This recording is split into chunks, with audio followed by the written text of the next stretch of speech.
So hi my dear students, welcome to my YouTube channel. So हम जो है grammar rules जो हैं, सेंटेंस स्ट्रक्चर जो हैं, उसी को हम डिस्कस कर रहे हैं। अब मैं एक सेंटेंस लिखती हूँ जिसमें मैं लिखती हूँ शी वाज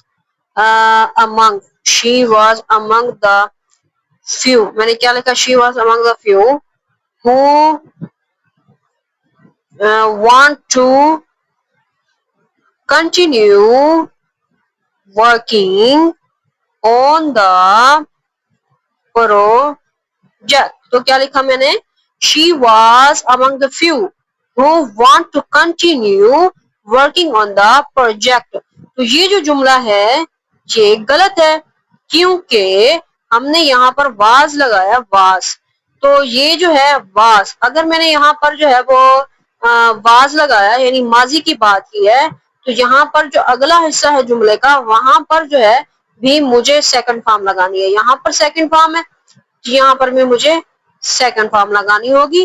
तो अब जाके मेरा जुमला जो है वो ठीक होगा। तो आपको क्या याद रखना है कि एक जुमले में या तो फेल हाल या फेल माजी इस्तेमाल करते हैं, ठीक है। तो आधा जुमला फेल हाल और आधा फेल माजी में नहीं लिखते होते। दूसरी एग्जांपल्स देख लेते हैं। अगर मैं यहाँ लिखती हूँ कोई और, ही LOCKED, ही लॉक्ड। तो ये जो लॉक्ड है ये second form of the verb है। मैं कहती हूँ he lock the door and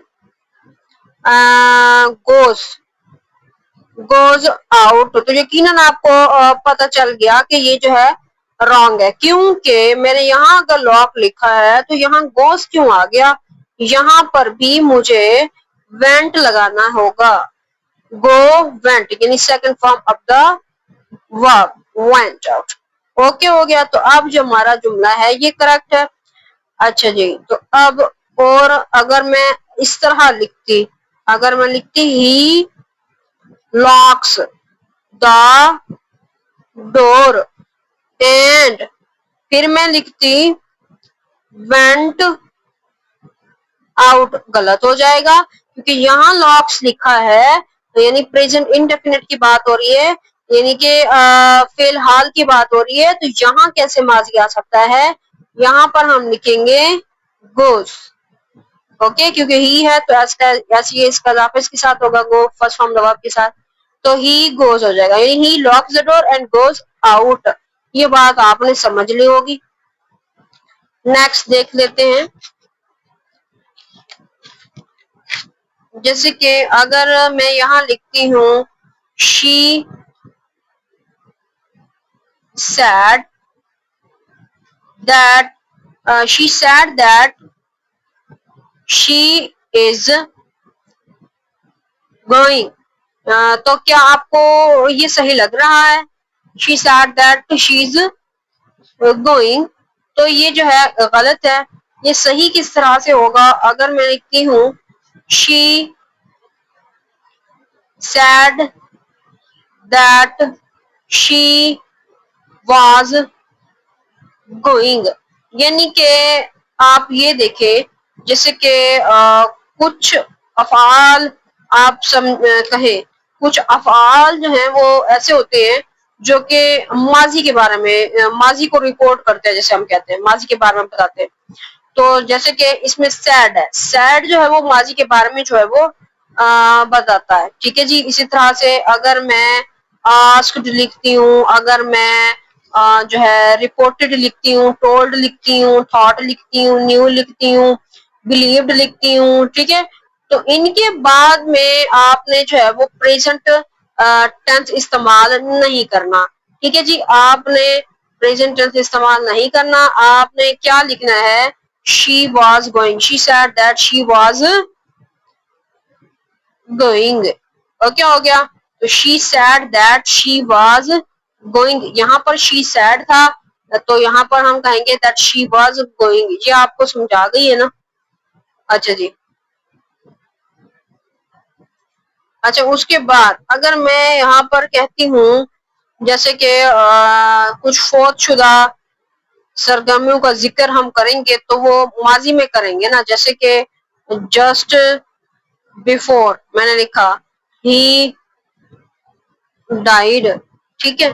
फिर मैंने लिखा my brother who rights poetry published his first book. तो क्या ये ठीक होगा? देखिए, जस्ट बिफोर ही डाइड, चलो मान लेते हैं ये तो ठीक है, just before he died my brother who rights poetry published his first book. क्या मतलब जी? आपने यहाँ पर राइट्स क्यों लिखा है? हमने कह दिया था ना, यहाँ पर देखो तो डाइड आया हुआ है second form of the verb, तो यहाँ पर आप जो है वो क्या करोगे?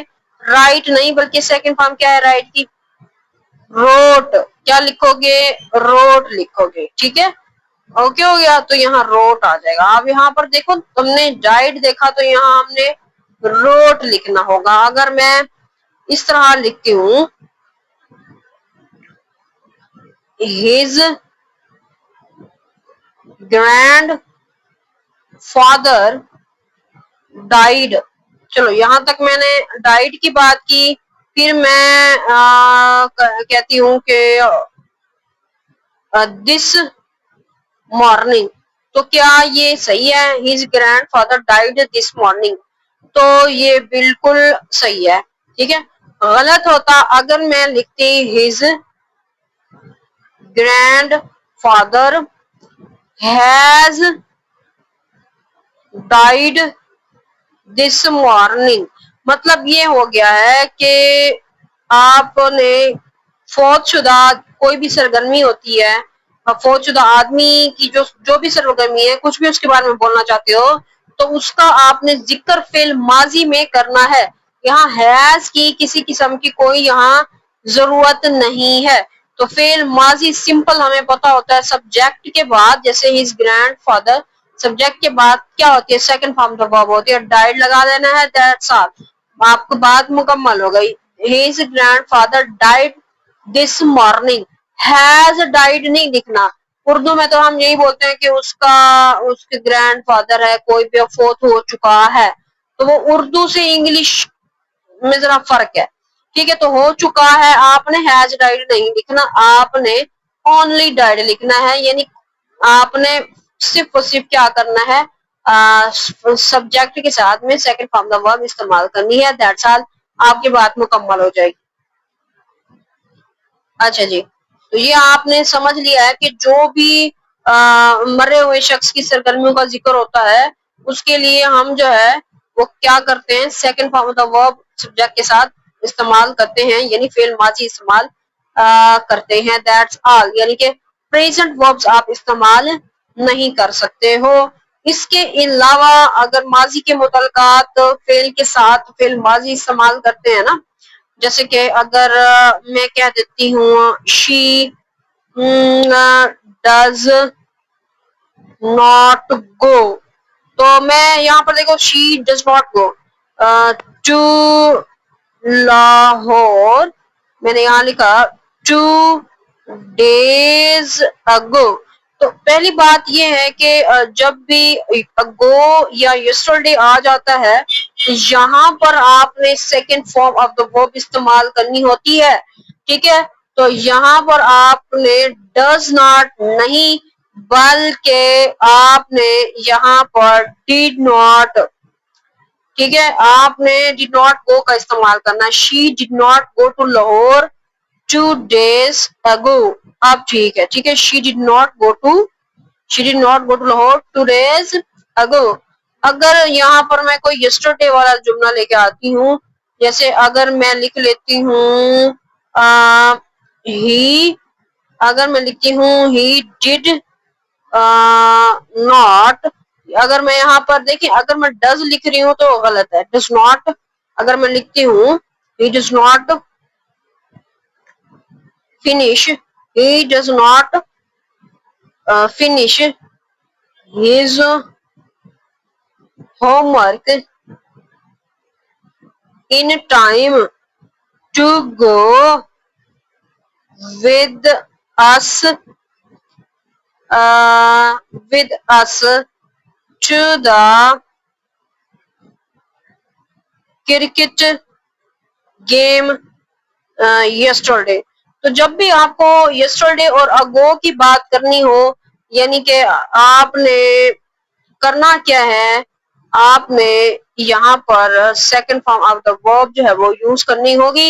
यानी ही, आप बोलोगे he did not finish, क्योंकि यहाँ did लगा दिया, सेकंड फॉर्म आ गई है वर्ब की, डू की did, यहाँ सेकंड फॉर्म आ जाती है तो यहाँ इसको चेंज नहीं करते, फिर ये फिनिश होता है। ठीक है, तो ये did not आ गया, नेगेटिव हो गया ना। he did not finish his homework in time to go with us to the cricket game yesterday। yesterday अगो के साथ में यहाँ पर जो आप इस्तेमाल करते हो वर्ब, वो कौन सी होती है, second form of the verb होती है। ठीक है, ये आपने समझ लिया। अगर जुमले का पहला हिस्सा माजी में हो तो दूसरा हिस्सा भी माजी में होता है। ये चीज हमने आज की वीडियो में डिस्कस करी है। Thank you so much my dear student for watching.